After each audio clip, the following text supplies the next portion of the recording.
Bonjour à tous. Bonjour Jean-Paul. Bonjour Françoise, bonjour jeunes gens, je suis heureux de vous retrouver. Nous aussi, nous avons hâte de connaître et de vous écouter. Voilà, sur cette troisième parole qui va être dite. Alors, pour l'instant, je vous ai annoncé la troisième catégorie, mais je vais finir un peu avec les marchands quand même. Parce D'accord. que le verset 14 et 15 nous parle encore des marchands. Voici ce qu'il est dit. Les fruits que désirait ton âme sont allés loin de toi. Et toutes les choses délicates et magnifiques sont, toutes ces choses délicates, magnifiques sont perdues pour toi, et tu ne les retrouveras pas. Et c'est le sens du titre que j'ai donné à notre entretien. C'est un aller simple, c'est un départ, mais sans retour. Ne croyez pas que c'est une chute passagère et que Babylone va se relever de cela. Elle ne peut pas se relever de cela. Elle a entraîné trop de monde et la chute est trop importante pour qu'elle puisse s'en relever. Vous voyez déjà à l'heure actuelle, avec le coronavirus, pour essayer de survivre, pour essayer de maintenir le pays à flot, on dépense beaucoup d'argent, mais beaucoup d'argent qu'il faudra rembourser. Et on peut raisonnablement se demander si on va survivre à cette dette colossale qui est en train de se faire. Alors, mon propos n'est pas de rentrer dans la géopolitique, mais je veux vous dire qu'il y a des chutes dont on ne se relève pas. Et là, la chute de Babylone, on va s'en relever. J'espère qu'on se relèvera de cette chute que nous connaissons, cette chute économique et sociale à bien des égards sur le coronavirus. Mais la chute de Babylone, elle ne s'en relèvera pas. Et donc, on avait espéré quelque chose de très fin, de très délicat. Vous voyez, quand vous lisez ceci, les fruits que désirait ton âme sont allés loin de toi. Et toutes les choses délicates et magnifiques sont perdues pour toi. Il y avait là un art raffiné. Il y avait là une pratique très, très fine, probablement pour une élite, alors que la majorité des gens est plutôt dans les difficultés. Mais Babylone désigne là cette élite qui a cru pouvoir vivre au-dessus de la mêlée. Voyez, ça, c'est perdu et ça ne se retrouvera pas. Elle croyait qu'elle était indestructible. Elle croyait à une assise éternelle. Elle va vers une ruine éternelle. Voilà. Alors, verset 15. Les marchands de ces choses qui se sont enrichis par elles. Voilà qui est intéressant. Les marchands, il y avait Babylone, bien sûr, qui avait tout ce commerce, mais tous ceux qui gravitent autour de Babylone, qui fournissaient les éléments, en ont tiré bénéfice. Donc vous avez des gens qui se sont enrichis. Et on parle de ce commerce de luxe qui est toujours prospère. Et là, en voyant que Babylone tombe, ils se tiennent éloignés comme les rois. Dans la crainte de son tourment, ils pleureront et seront dans le deuil.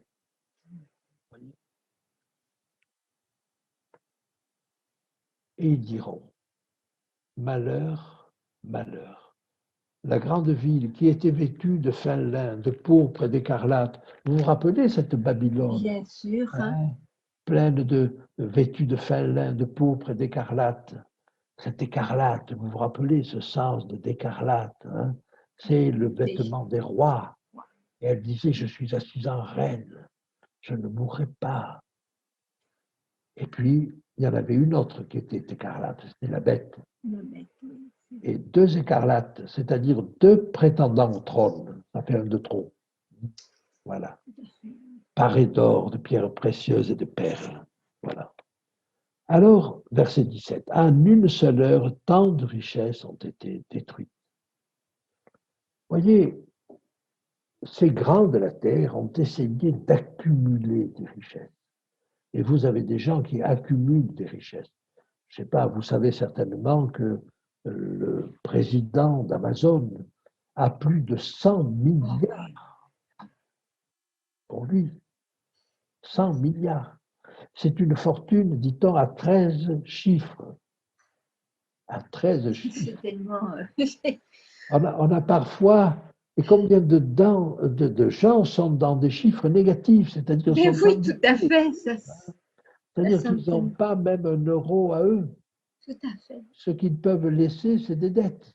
Voyez? Et vous en avez d'autres qui ont une fortune à 13 chiffres. Voilà. Eh bien, toutes ces richesses-là, elles s'effondrent, elles tombent. Si encore on disait elles sont réparties entre tous, on se dirait, bon, on peut redémarrer, mais non. Elles sont détruites, elles sont perdues. Voilà. Alors, ça, c'est ce que nous dit le verset 17. Et le verset 17, d'ailleurs, continue avec les pilotes. Et voilà la troisième catégorie de gens qui vont aussi se lamenter sur Babylone. Je lis ceci. Et tous les pilotes, tous ceux qui naviguent vers ce lieu, les marins et tous ceux qui exploitent la mer, se tenaient éloignés. Et ils s'écriaient en voyant la fumée de son embrasement, quelle ville était semblable à la grande ville. Et ils jetaient de la poussière sur leur tête. Ils pleuraient, ils étaient dans le deuil, ils criaient malheur, malheur. La grande ville où se sont enrichis par son opulence tous ceux qui ont des navires sur la mer, à une seule heure, elle a été détruite. Donc, voyez, troisième catégorie, les pilotes. Alors, les pilotes, ce n'est pas les grands de la Terre, hein, c'est les petites gens. Parce que vous avez, enfin, pas les plus petites gens, mais c'est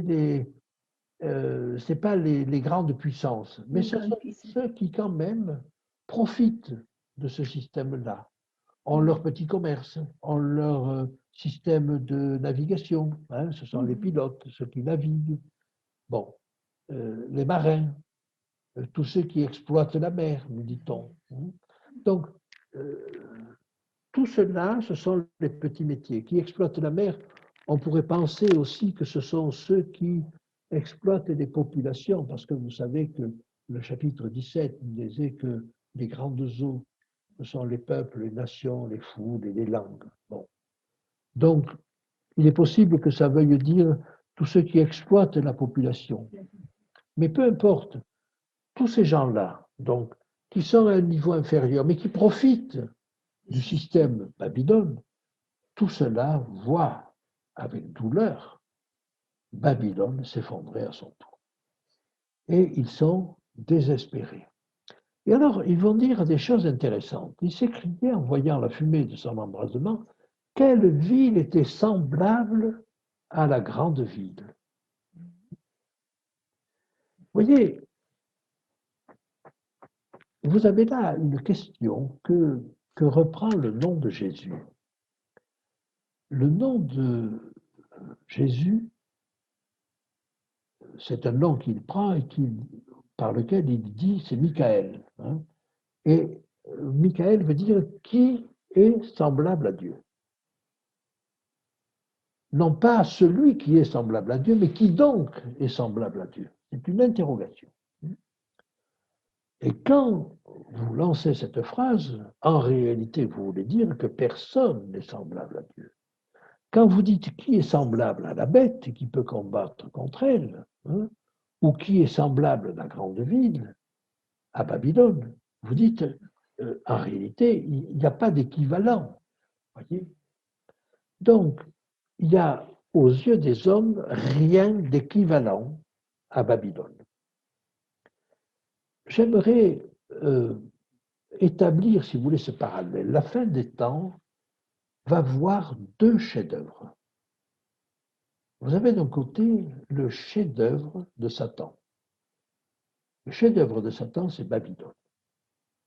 C'est l'illusion auprès de tous les hommes, de toute la terre, qu'il va y avoir une puissance où tous les hommes seront unis sur le plan politique, sur le plan religieux, sur le plan économique, sur le plan social, sur tous les plans, et qui va pouvoir gérer efficacement les problèmes de la planète.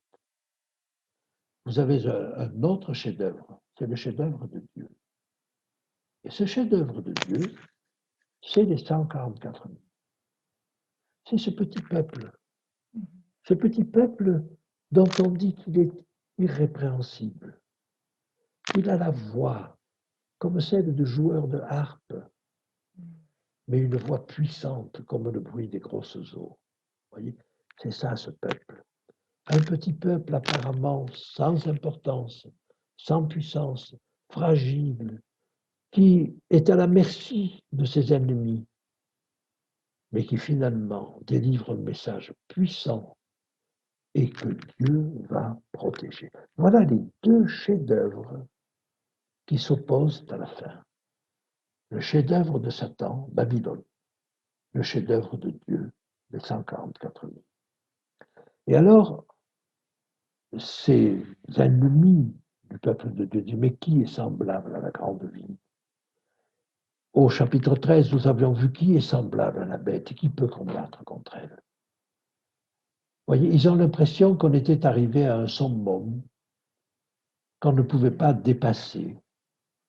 Et c'est cet idéal-là qui s'effondre. Et on comprend leur désespoir. Imaginez des hommes qui ont tout sacrifié et qui ont même sacrifié des minorités, qui ont même sacrifié la vérité parfois pour faire triompher ce qu'ils pensaient être la solution à tous leurs problèmes, qui se sont impliqués et qui voient cela s'effondrer. Je crois qu'il y a de quoi désespérer, effectivement. Et alors, vous allez voir ce qu'ils font. Ils jetaient de la poussière sur leur tête et ils pleuraient. Alors, vous voyez, jeter de la poussière sur sa tête, ça c'était un signe de deuil avant en Israël. Vous voyez, on disait, ils prenaient le sac et la cendre. Alors, qu'est-ce que ça veut dire? Ça veut dire qu'ils se revêtaient d'un sac. Un sac en toile un peu rude, c'est désagréable, si vous ne laissez pas un beau vêtement. Et ils prenaient de la cendre, c'est-à-dire qu'ils prenaient de la cendre, ils la jetaient en l'air, et elle retombait sur eux, ou se la passaient sur le visage, voyez. Ils jetaient en l'air de la poussière également, et elle leur retombait dessus, comme une pluie de cendre. Et ça, c'était une manière d'exprimer son deuil, sa profonde tristesse. Donc, c'est ce qu'ils font. Et ils disent malheur, malheur. La grande ville où se sont enrichis par son opulence tous ceux qui ont des navires sur la mer. Ce sont eux qui parlent, hein, les pilotes, ceux qui ont des bateaux sur la mer. Eh bien, on s'était enrichis grâce à ça. À leur niveau. Ce n'est pas les grands de la terre, mais ils s'étaient enrichis. Et à une seule heure, elle a été détruite. C'est-à-dire que tout ce système-là, vers lequel tout tendait, tout convergeait, qui avait réussi à canaliser toutes les richesses, toutes les énergies, tous les pouvoirs, tout ceci s'effondre. C'est pourquoi il n'y aura pas de relève. Il ne peut pas y avoir de relève. On a trop centralisé, mais on a trop hypothéqué sur l'avenir. Vous vous rendez compte qu'actuellement, on est en train de détruire notre environnement, avec l'espoir qu'un jour, on va réussir à dominer cela. Mais si le système s'effondre, avant qu'on ait réussi à dominer, avant qu'on ait réussi à réparer, alors tout espoir disparaît. Voilà, voilà ce que nous dit ce verset 19, voilà ce que nous disent ces choses-là. Et donc vous voyez que ce soit les rois de la terre, que ce soit les puissants, c'est-à-dire les marchands, que ce soit les petites gens qui en profitent aussi et qui se sont enrichis. Et il faut penser à tous ceux aussi qui ne se sont pas enrichis, mais qui ont été appauvris par ce système. Bon. Mais tout cela pleure sur Babylone. Alors, le verset 20 nous dit, ciel, réjouis-toi sur elle. Et je vous propose que nous abordions les derniers versets la prochaine fois. hein, la fin du chapitre, parce que nous allons voir un retournement de situation. On va détailler certains éléments, mais vous allez voir ce retournement qui va se confirmer ensuite au chapitre 19. Ciel, réjouis-toi sur elle. C'est bien de terminer sur ces bonnes paroles. Oui, oui, mais Oui, c'est vrai. Il y a des gens qui pleurent, mais il y a des gens qui rient à la chute de Babylone. Et qui rient, mais qui rient d'un rire très fort, qui se réjouissent plutôt, voyez, ils se réjouissent. eh bien, à très bientôt alors pour la suite. Merci Jean-Paul. De rien, avec plaisir. Au revoir Françoise. Au Au revoir. revoir les amis.